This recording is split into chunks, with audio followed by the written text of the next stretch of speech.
एक ऐसे ही प्रभु के मंदिर में जहां तलवार सिखाई जाती थी, एक नया युवक जाके दीक्षित होना चाहता था। वो गया, उस समय का जो बहुत बड़ा गुरु था तलवार सिखाने वाला, उसके पास गया और कहा कि मैं दीक्षित होना चाहता हूं और मुझे भी ये कला सीखनी है। उसके गुरु ने कहा, कितने दिन मेरे यहां रुक सकोगे? उस व्यक्ति ने कहा, बहुत जल्दी है मुझे, बहुत से बहुत वर्ष भर रुक सकता हूं। तो उस आदमी ने, उसके गुरु ने कहा कि वापस लौट जाओ, कोई छोटा मोटा काम सीखो।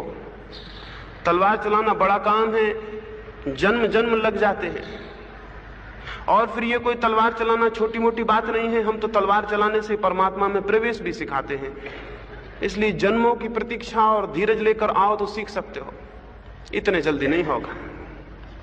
उस युवक ने कहा, कितना समय लगेगा? तो गुरु ने कहा, समय की कोई बात ही नहीं है, एक क्षण में भी हो सकता है और जन्म भी लग सकते हैं। तुम्हारे ऊपर निर्भर है कि तुम बोध को कितनी तीव्रता से जगाते हो। उसने कहा कि मैं रुकूंगा, जब तक चाहेंगे रुकूंगा। सो गुरु ने कहा, स्मरण रखो, अगर धीरज पक्का है तो दोबारा मुझसे मत कहना अब की तलवार चलाना सिखाओ, जब मेरी मर्जी होगी तब शुरू करूंगा। ऐसा वर्ष बीत गया, एक वर्ष उसने कहा था सीख लूं, वर्ष बीत गया। और उसके गुरु ने कहा कि तुम घर में कचरा झाड़ो, दीवारें साफ करो, पानी लाओ, गाय का दूध दोहो, ये सारे काम करो, जब जरूरत होगी तो मैं तुम्हारा पाठ शुरू करूंगा।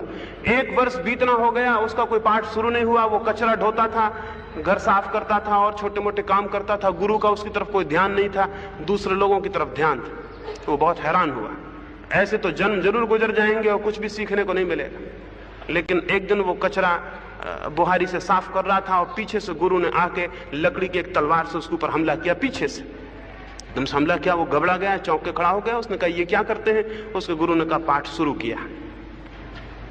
अब ध्यान रखना, मैं कभी भी हमला कर सकता हूं, तुम कोई भी काम करोगे मैं कभी भी हमला कर सकता हूं। और फिर हमले होने शुरू हो गए। वो रोटी बना रहा है और पीछे से आके गुरु उसका लकड़ी की तलवार से हमला कर देगा। वो कचरा झाड़ रहा है, पीछे से हमला हो जाएगा। वो सो रहा है, हमला हो जाएगा। 24 घंटे कहीं से भी हमला हो सकता है। क्या हुआ उसके भीतर? उसके हाथ में कोई तलवार नहीं है,